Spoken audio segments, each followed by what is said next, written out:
ठंड और बारिश का बोनों का महीना एक साथ शुरू हो चुका था। राजू गांव में एक छोटा सा ढाबा चलाता था। ढाबा भी नदी के किनारे ही था, जहां वो सुबह शाम चाय और गरम गरम पकौड़े बेचा करता था। ठंड में चाय की भाप और पकौड़ों की खुशबू जरूर लोगों को अपनी ओर खींचती थी।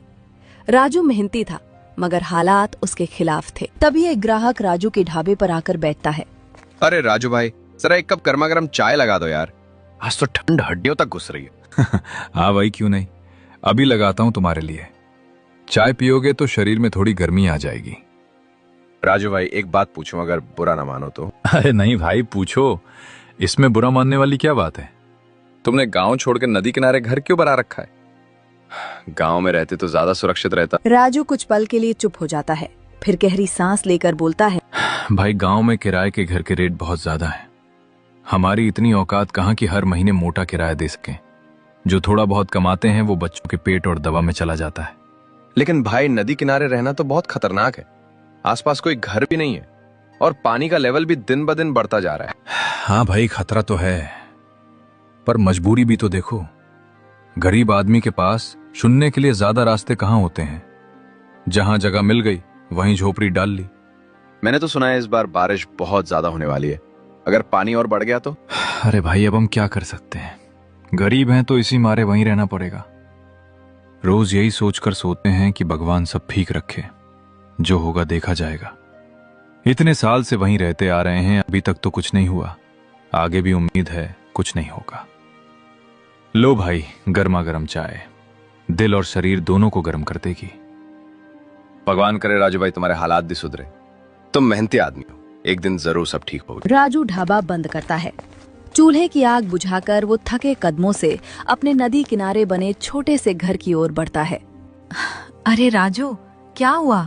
आज तुम कुछ ज्यादा ही परेशान लग रहे हो, चेहरा भी उतरा हुआ है। ढाबे पर कोई बात हो गई क्या? नहीं गीता, ढाबे पर तो सब ठीक था, लेकिन दिल बहुत घबराया हुआ है। तो फिर ऐसी क्या बात है जो तुम्हें अंदर ही अंदर खाए जा रही है? आज ढाबे पर लोग बातें कर रहे थे कि कल से बारिश शुरू होने वाली है। गांव वाले कह रहे हैं कि इस बार बारिश बहुत तेज हो सकती है। सबको हमारे घर की चिंता सता रही है। कहते हैं नदी का पानी ऊपर चढ़ सकता है। तो इसमें घबराने वाली क्या बात है राजू? हमें यहाँ रहते हुए इतने साल हो गए, न जाने कितनी बरसातें देख ली, अभी तक तो कुछ नहीं हुआ। हाँ, ये बात तो सही है, लेकिन इस बार लोगों की बातें सुनकर मन अजीब सा डरने लगा है। अगर पानी ज्यादा बढ़ गया तो बच्चे का क्या होगा, हमारा क्या होगा? राजू, गरीब आदमी के पास डर के सिवा और होता ही क्या है। लेकिन हर डर सच थोड़ी हो जाता है, ऊपर वाला सब देख रहा है। सच कहूं गीता, कई बार लगता है काश हमारे पास भी गांव में पक्का घर होता, लेकिन फिर सोचता हूं जो है उसी में गुजारा करना पड़ेगा। हम मेहनत करते हैं, किसी का हक नहीं मारते। भगवान इतना तो जरूर ख्याल रखेगा, तुम बेवजह चिंता मत करो। सुबह होते ही राजू रोज की तरह ढाबा खोलने के लिए निकल पड़ता है। तभी भीगता हुआ एक ग्राहक ढाबे के अंदर आता है। अरे राजू भाई, आज भी ढाबा खोल लिया तुमने? देख नहीं रहे, आज तो बारिश कुछ ज्यादा ही तेज है। हाँ भाई, बारिश तो है, लेकिन क्या करें, पेट भी तो है। राजू भाई, मैंने अभी न्यूज में सुना है कि गांव में बाढ़ आने का खतरा बताया जा रहा है। नदी का पानी तेजी से बढ़ रहा है। अरे भाई, शुभ बोलो यार, ऐसा मत कहो। मेरा घर तो नदी के बिल्कुल किनारे है। मेरी बीवी, मेरे बच्चे, उनका क्या होगा? अरे यही तो मैं कह रहा हूँ राजू भाई, जब इतना खतरा है तो आज ढाबा खोलने की क्या जरूरत थी? आज तो तुम्हें अपनी बीवी बच्चों के पास ही रहना चाहिए था। भाई, अगर ढाबा नहीं खोलूंगा तो घर का खर्चा कैसे चलेगा? एक दिन कमाया नहीं तो चूल्हा नहीं जलता। मेरे बच्चों की रोटी इसी ढाबे से आती है। पैसा बाद में भी कमा लोगे राजू भाई, लेकिन जान पहले है। 2-4 दिन कम खा लोगे तो कुछ नहीं बिगड़ेगा, पर अगर पानी बढ़ गया तो फिर संभालना मुश्किल हो जाएगा। तुम ठीक कह रहे हो भाई, लेकिन दिल नहीं मानता। काम छोड़े बिना भी चैन नहीं मिलता। राजू भाई, मेरी बात मानो, ढाबा अभी बंद करो और घर जाकर देखो। कहीं ऐसा ना हो कि नदी का पानी ऊपर आने के लक्षण दिखाने लगे हों और तुम यहाँ चाय बनाते रह जाओ। हाँ भाई, सुबह से मन भी अजीब सा बेचैन है। कल से सब लोग यही कह रहे हैं कि इस बार बारिश खतरनाक हो सकती है। राजू जैसे ही दौड़ता हुआ घर के अंदर पहुंचता है, तभी अचानक छत से पानी टपकने लगता है। मिट्टी की छत से बूंदें टप टप गिरने लगती हैं। अरे राजू, अच्छा हुआ तुम आ गए। देखो, छत से पानी टपकना शुरू हो चुका है। अरे राम, ये भी अभी होना था क्या? हे भगवान, बारिश तो अभी शुरू ही हुई है और छत की ये हालत है। अगर ऐसे ही पानी टपकता रहा तो सारी रात कैसे कटेगी? हाँ गीता, अगर इसे अभी ठीक नहीं किया तो रात को सोना भी मुश्किल हो जाएगा। सारा सामान भी भीग जाएगा। राजू, कहीं छत और कमजोर हो गई तो? बाहर बारिश और तेज होती जा रही है। तुम चिंता मत करो, अभी पूरा छत नहीं गिरेगा। मैं कुछ करता हूँ। लेकिन कैसे? इतनी बारिश में क्या होगा? मैं अभी जंगल की ओर जाता हूँ, वहां से कुछ पत्ते और लकड़ियां ले आऊंगा। ऊपर डाल दूंगा तो पानी टपकना बंद हो जाएगा। राजू, इतनी बारिश में जंगल जाना ठीक है क्या? रास्ता भी फिसलन भरा होगा। अगर मैं नहीं जाऊंगा तो और कोई रास्ता भी तो नहीं है।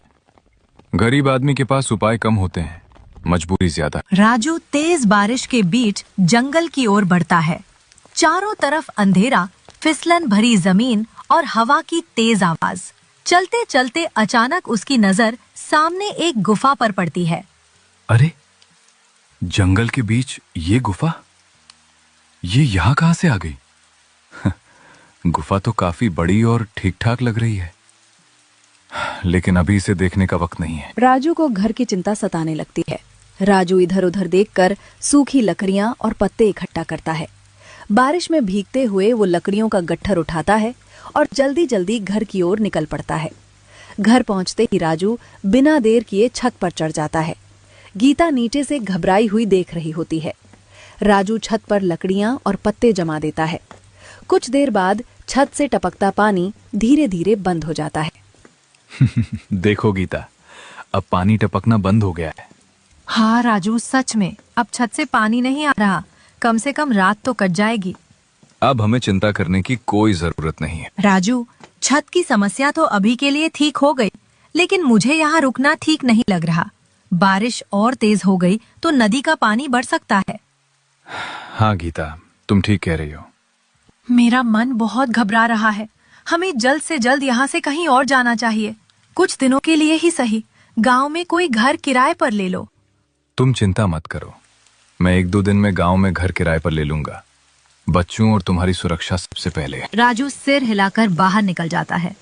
पीछे घर में गीता बच्चे को सीने से लगाकर बैठ जाती है और बाहर बारिश लगातार तेज होती जा रही है।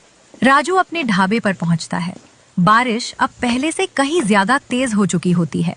तभी अचानक एक ग्राहक भागता हुआ, भीगा हुआ और घबराया हुआ ढाबे में घुसता है। अरे राजू भाई, तुम यहाँ क्या कर रहे हो? अभी तक ढाबे पर ही हो? क्या हुआ भाई, इतनी घबराहट क्यों? बारिश तो है, लेकिन तुम ऐसे क्यों भागते आ रहे हो?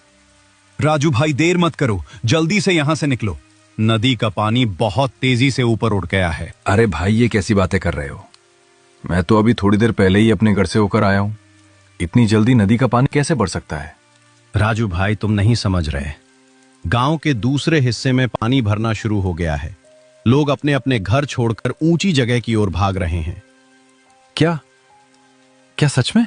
हाँ भाई, और तुम्हारा घर तो बिल्कुल नदी के किनारे है। अगर अभी नहीं गए तो बहुत देर हो सकती है। हे भगवान, मेरी गीता, मेरा बच्चा, मैं तो अभी छत ठीक करके आया था। छत बाद में देख लेना राजू भाई, पहले जान बचाओ। पानी का बहाव बहुत तेज हो गया है। राजू जल्दी जल्दी ढाबे का सामान छोड़ देता है। राजू पूरी ताकत से बारिश और पानी से जूझता हुआ अपने घर की ओर बढ़ता है। जैसे ही वह पास पहुंचता है, उसका दिल बैठ सा जाता है। गीता अपने छोटे से बच्चे गोपी को पकड़े हुए घर के बाहर खड़ी होती है। राजू, अच्छा हुआ तुम आ गए। देखो कितना तेज पानी चल रहा है। ऐसा लग रहा है जैसे हमें बहा कर ले जाएगा। तुम चिंता मत करो गीता, मैं आ गया हूं ना। कुछ ना कुछ रास्ता जरूर निकलेगा। राजू, पहले इस पानी से निकलने का कोई इंतजाम करो। ये पानी बहुत तेजी से बढ़ रहा है। हमारी बस की बात नहीं है इसमें खड़ा रहना। हर लहर हमें पीछे की ओर ढकेल रही है। हाँ, पानी का बहाव बहुत तेज है, लेकिन घबराओ मत। अचानक राजू को जंगल की ओर दिखती गुफा याद आ जाती। गीता, जंगल की ओर एक गुफा है, हमें वहीं जाना होगा। वही एक सुरक्षित जगह है। लेकिन राजू, इस पानी में वहां तक कैसे जाएंगे? कोई और रास्ता नहीं है। अगर यहाँ रुके तो पानी और बढ़ जाएगा। गीता, गोपी को मुझे दे दो, मैं उसे संभाल लूंगा। अचानक एक तेज लहर आती है। सब कुछ पल भर में बदल जाता है। गोपी का हाथ छूट जाता है। मेरा बच्चा गोपी! गीता, अब कुछ नहीं हो सकता। हमें यहाँ से निकलना होगा, नहीं तो हम भी। तुम कैसे बाप हो राजू, जो अपने बच्चे को नहीं संभाल पाए? गीता, ये समय गोपी को ढूंढने का नहीं है। अगर हम यहाँ रुके तो ये पानी हमें भी बहा ले जाएगा। नहीं राजू, मेरा बच्चा। गीता, मेरी बात सुनो, हम थोड़ा आगे निकल जाएंगे। अगर किस्मत में होगा तो गोपी भी मिल जाएगा, लेकिन अगर हम यहीं रुक गए तो कोई नहीं बचेगा। जल्दी चलो गीता, नहीं तो ये पानी हमें भी अपने साथ ले जाएगा। काफी संघर्ष के बाद राजू और गीता किसी तरह बारिश और बाढ़ से बचते हुए गुफा के अंदर पहुंच जाते हैं। राजू, हमारा गोपी वो हमसे छीन गया। वो अब इस दुनिया में नहीं रहा। बारिश और इस बाढ़ ने हमारे बच्चे को हमसे छीन लिया। राजू कुछ पल तक चुप रहता है। उसकी आंखें भी भर आती हैं, लेकिन वो खुद को संभालने की कोशिश करता है। गीता, ऐसा मत बोलो। काश मैंने गांव वालों की बात मान ली होती। काश मैंने तुम्हारी बात सुनकर पहले ही गांव में घर किराए पर ले लिया होता। अगर मैंने समय रहते फैसला ले लिया होता तो आज हमारा गोपी हमारे साथ होता। अब पछतावे से क्या होगा राजू? हमारी गोद तो सूनी हो गई। हम गरीब जरूर थे, लेकिन हमारा बच्चा तो अमीरों से कम नहीं था। गीता, अभी हमें टूटना नहीं है। हमें जल्द से जल्द कुछ खाने का इंतजाम करना होगा और गोपी की तलाश भी शुरू करनी होगी। तुम अभी भी उम्मीद कर रहे हो राजू? हाँ गीता, हो सकता है पानी के बहाव में वो थोड़ा आगे जाकर रुक गया हो। क्या पता किसी गांव वाले ने उसे देख लिया हो, किसी ने उसे बचा लिया हो। हाँ, हो सकता है। पानी तो गांव की साइड जा रहा था। क्या पता किसी के घर के पास पहुंच गया हो। जब तक हम खुद देख नहीं लेते तब तक हार नहीं मान सकते। एक पिता का दिल इतनी आसानी से कैसे मान ले कि उसका बच्चा चला गया। राजू, अगर हमारा गोपी कहीं जिंदा है तो हमें उसे ढूंढना ही होगा। हाँ गीता, सुबह होते ही हम बाहर निकलेंगे, गांव की ओर जाएंगे, लोगों से पूछेंगे। जब तक आखिरी उम्मीद बाकी है हम तलाश नहीं छोड़ेंगे। सुबह होते ही आसमान साफ हो जाता है। रात की डरावनी बारिश और बाढ़ अब शांत हो चुकी होती है। वे दोनों गांव की गली में आगे बढ़ते हैं। तभी सामने से एक आदमी बच्चे को गोद में लिए आता दिखाई देता है। गीता की नजर अचानक उस बच्चे पर पड़ती है। राजू, वो देखो, वो गोपी। मेरे बच्चे, तुम ठीक हो ना? तुम कहाँ चले गए थे? तुम्हें ढूंढते ढूंढते हम मर ही गए थे। गोपी बेटा, भगवान का लाख लाख शुक्र है, तू सही सलामत मिल गया। रहीम भाई आगे बढ़ते हैं। अरे बहन, ये बच्चा तुम्हारा ही है क्या? हाँ भाई, यही हमारा गोपी है। कल रात तेज बारिश और बाढ़ में ये बच्चा मेरे घर के दरवाजे तक बहता हुआ आ गया था। बहुत घबराया हुआ था, रो रहा था। मैंने इसे पकड़ लिया और अंदर ले जाकर सुरक्षित रखा। भाई साहब, आपका बहुत बहुत धन्यवाद। अगर आप न होते तो आज हमारा बच्चा हमसे छीन जाता। आपने हमें दोबारा हमारी दुनिया लौटा दी। धन्यवाद की क्या बात है बहन। मासूम बच्चे तो भगवान का रूप होते हैं, उन्हें बचाना तो हर इंसान का फर्ज है। अच्छा हुआ तुम्हें तुम्हारा बेटा सही सलामत मिल गया। भाई, आज मैंने एक बड़ा फैसला कर लिया है। अब मैं अपना घर गांव में ही लूंगा। चाहे थोड़ा कम खाना पड़े, चाहे मेहनत ज्यादा करनी पड़े, लेकिन अपने परिवार की जान से बढ़कर कुछ नहीं। हाँ राजू, अब हमें सुरक्षित रहना है। भगवान ने हमें दूसरी जिंदगी दी है। बहुत अच्छा फैसला है राजू भाई। परिवार सुरक्षित रहेगा तो सब ठीक हो जाएगा। तो इस कहानी से हमें ये सीख मिलती है कि जीवन में फैसले लेते समय सिर्फ अपनी मजबूरी नहीं, बल्कि अपने परिवार की सुरक्षा और भावनाओं का भी ध्यान रखना चाहिए। नदी किनारे घर होना बारिश के समय बहुत खतरनाक साबित हो सकता है, क्योंकि थोड़ी सी लापरवाही